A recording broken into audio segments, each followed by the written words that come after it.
The main properties of element, जो भी element की मेन प्रॉपर्टीज होती है, मे बी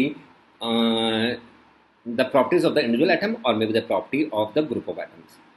जो इंडिविजुअल एटम की क्या क्या प्रॉपर्टीज होती है, प्रॉपर्टी लाइक एक एटम की जो वैलेंसी होगी उसकी, एटॉमिक एंड आयनिक रेडिया हो गया, आयनेशन एनर्जी हो गया, इलेक्ट्रॉन गेन एंथैल्पी हो गया, इलेक्ट्रोनेगेटिव हो गया, are the properties of individual atom and are directly related to their electronic configuration. ये टोटली इलेक्ट्रॉनिक कन्फिगरेशन के ऊपर डिपेंड करता है। वैलेंसी उसके इलेक्ट्रॉन, आयनेशन एनर्जी उनके करता है, इलेक्ट्रोनेगेटिव उनके इलेक्ट्रॉनिक, ये सब उनके इलेक्ट्रॉनिक कन्फिगरेशन के ऊपर डिपेंड करता है। ओके, अब है properties of group element. Group of element की जो प्रॉपर्टीज होती है, जैसे उसकी मेल्टिंग पॉइंट हो गया, बॉइलिंग पॉइंट हो गया, डेंसिटी हो गई उस पूरी एटम की, और एटॉमिक वॉल्यूम हो गया, these are the bulk properties and they are only indirectly related to their electronic configuration। वो indirectly related, directly means related, indirectly related to their electronic configuration। ठीक है। अब मैंने ये तुम्हें कल बताया था, एटॉमिक प्रॉपर्टीज क्या होती है, all these properties which are directly और indirectly related to the atomic structure और the atomic configuration of the element is called atomic properties.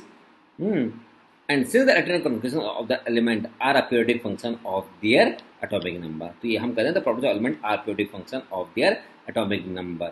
ठीक है, और इसी को हम क्या कहते हैं, periodic properties भी कहते हैं। अब हम पहले पढ़ेंगे, एक एक करके करेंगे। वो पहले आता है ionisation energy. Okay, ionisation energy क्या होता है, the minimum amount of energy, कितना कम से कम एनर्जी रिक्वायर्ड है, द मिनिमम अमाउंट ऑफ energy required to remove the most loosely bound electron from an isolated gaseous atom so as to convert into a gaseous cation। Na कुछ energy लेगा तभी तो वो Na पॉजिटिव बनेगा। तो कितनी एनर्जी उसे रिक्वायर्ड होती है कम से कम कि वो Na पॉजिटिव एन बने in the gaseous state, that is called what, ionisation energy और एंथैल्पी। तो metal gas plus energy will give M positive gas plus electron negative gaseous. ठीक है, और आयनेशन एनर्जी को हम आयनेशन पोटेंशियल भी कहते हैं, since it is minimum potential difference required to remove the most loosely bonded electron, इसलिए इसको आयनेशन एंथैल्पी को आयनेशन पोटेंशियल भी कहते हैं। और यूनिट ऑफ आयनेशन एनर्जी क्या होती है, हम उसको ऐसे नापते हैं, इलेक्ट्रॉन वोल्ट और किलो कैरी पर मोल, इलेक्ट्रॉन वोल्ट पर एटम और किलो कैलोरी पर मोल और किलो जूल पर मोल। 1 electron volt is the energy acquired by an electron while moving under a potential difference of 1 volt। ये मैंने पहले बताया था, 1 electron volt is equal to 1.6 into 10 की पावर -19 कूलम, या 1.6 into 10 की power -19 into Avogadro number of atom, तो 6.023 into 1023 joule, तो ये आएगा 96.49 किलो जूल पर मोल। ठीक है, ये आ गया आपका आयनेशन एनर्जी क्या यूनिट क्या होती है। तो इसको हम नॉर्मली इलेक्ट्रॉन वोल्ट इसमें वो करते हैं। ओके, अब है सक्सेसिव आयनेशन एनर्जी। अब सक्सेसिव मीन जो दूसरा वाला, the ionisation enthalpy required to remove first second third ETC electron from an isolated gas atom are called successive energy. पहले हटाया, पहले वाला है, फिर सेकंड वाला हटाया, फिर दूसरा तीसरा, ऐसा करके। ठीक है, तो उससे कहते हैं फर्स्ट सेकंड एंड थर्ड, इसे कहते हैं सक्सेसिव आयनेशन एनर्जी। ओके, मेरे को एक एटम से 3 इलेक्ट्रॉन हटाना है, तो पहले मैंने कुछ एनर्जी दिया, तो पहला वाला IE1 लगा, दूसरे को हटाने के लिए IE2 लगा, तीसरे को हटाने के लिए IE3 लगा। तो ये नोट करना कि जो IE1 सबसे कम एनर्जी रिक्वायर्ड करता है, फिर उससे ज़्यादा IE2, फिर सबसे ज़्यादा IE3 एनर्जी चाहिए होता है इलेक्ट्रॉन को रिमूव करने के लिए। ठीक है, तो IE3 ionisation energy of third will be greater than of 2 and will greater than of 1। सबसे कम जो एनर्जी रिक्वायर्ड होगा वो होगा किसके लिए, जो पहला हमने रिमूव किया। तो ठीक है, तो आयनेशन एनर्जी।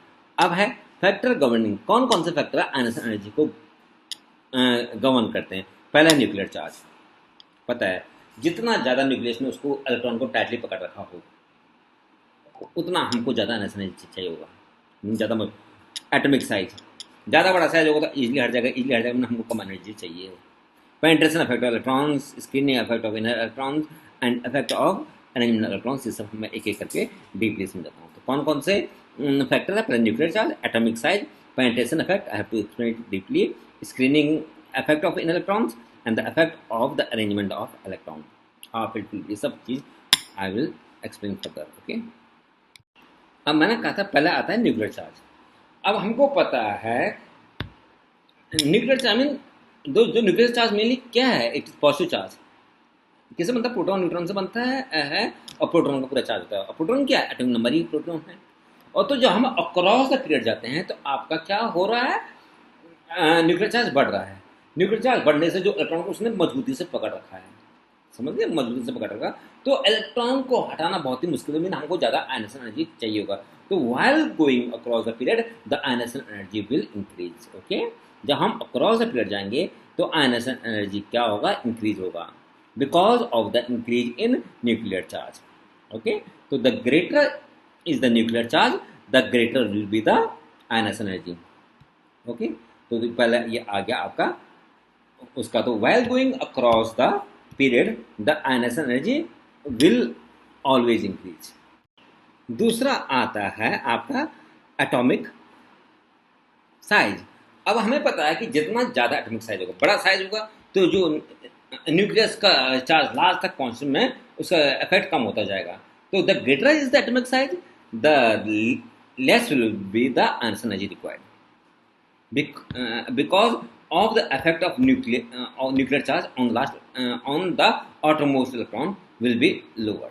ठीक है, तो इसलिए तो while going down the group, जब हम एक ग्रुप में नीचे जाते हैं तो आपका साइज बढ़ता जाता है। तो इस साइज के बढ़ने के चक्कर में जो न्यूक्लियर चार्ज का इफेक्ट क्या होगा, कम होगा लास्ट तक। तो इसलिए ionisation energy is always less as we go down the group.